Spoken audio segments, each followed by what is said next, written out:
Picture this.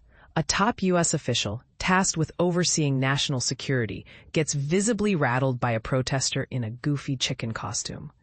That's the absurd highlight from Homeland Security Secretary Kristi Noem's recent trip to Portland, Oregon. And it's exactly the kind of moment that sparked some sharp satire on The Daily Show. But here's where it gets controversial. This isn't just about a funny outfit. It dives into deeper debates about protests, terrorism labels, and political rhetoric. Stick around, because there's a lot more to unpack that might surprise you. On Thursday, The Daily Show correspondent Josh Johnson took aim at Noem's visit to the city's Immigration and Customs Enforcement ICE facility. This spot has been a hot spot for demonstrations against former President Donald Trump's strict immigration policies, where activists have voiced strong opposition to measures like family separations at the border.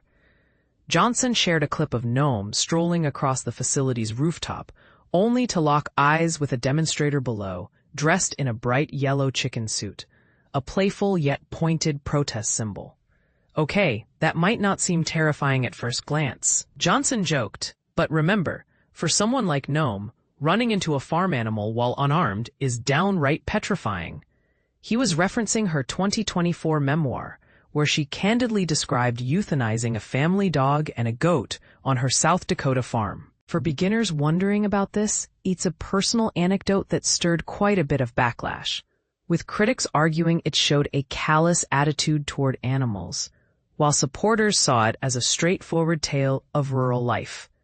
Either way, Johnson's quip cleverly ties into that backstory, making the chicken encounter feel like a karmic twist. But this is the part most people miss. The segment didn't stop there. Johnson shifted gears to critique Trump's broader strategy, accusing him of whipping up fear around Antifa as a scare tactic to deploy National Guard troops to Portland. For those new to this, Antifa stands for anti-fascist, a loosely organized movement of activists who oppose far-right extremism through protests and direct actions. It's not a formal organization with a hierarchy or official membership. In fact, as Johnson hilariously pointed out, they don't even have a website. My cousin's baby has its own website. This comparison underscores how decentralized and informal Antifa really is, contrasting sharply with the way it's often portrayed in political discourse.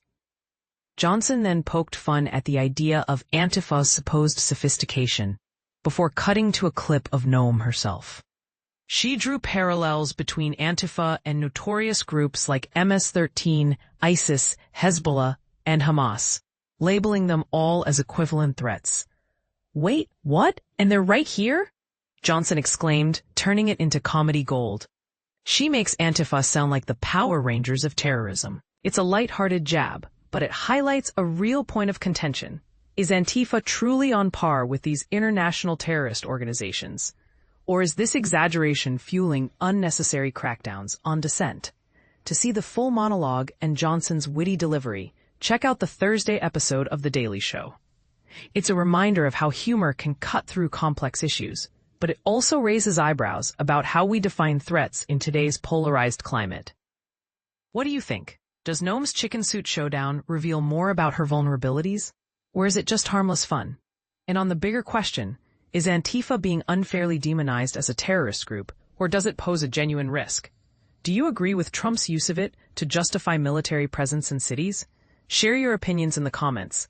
I'd love to hear differing views and spark a conversation.